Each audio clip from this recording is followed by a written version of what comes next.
Grabe, init. Huy. Ayos ka lang?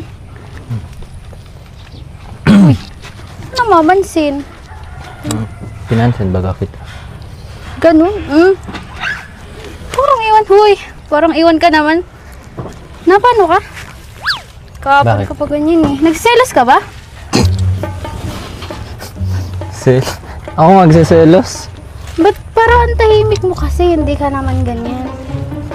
Dati lang naman. Init-init na nga dito. Hello? Kasama ka dito. Andito ako oh. Sino kausap ko dito? Hangin. Para ako ditong timang. Inagawan na nga ako ni Kuya Jomar yung kausap kanina. Tapos ako hindi mo ba kakausapin?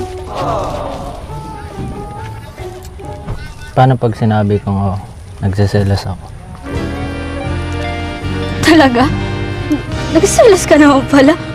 Seryoso ka dyan? Hindi, zero lang.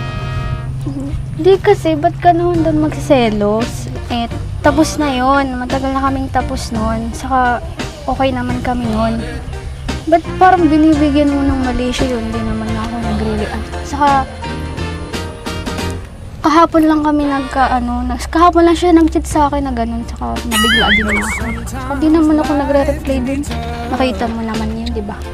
Doon nga sa voice message niya may like. May ibig sabihin ata yung like. Hoy, napindot ko lang yun. Baliw ka. Hindi ko yun sinasadya. Parang ano naman eh. Kahit ako, sasabihin ko rin na pindot ko lang yan. Marami ka din bagang pinipindot.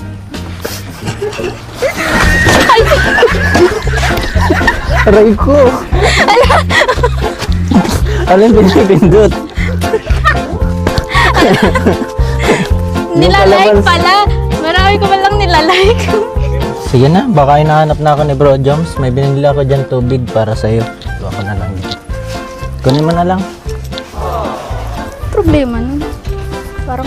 O, ayan na. Oo. Cedric Tapia Black. Gusto mo pang delete ko yung conversation namin. Wala na. Makikita mo dyan, GC, nasa sa school. Kaya ka na. Okay na tayo. Yun lang pala yun eh. Here.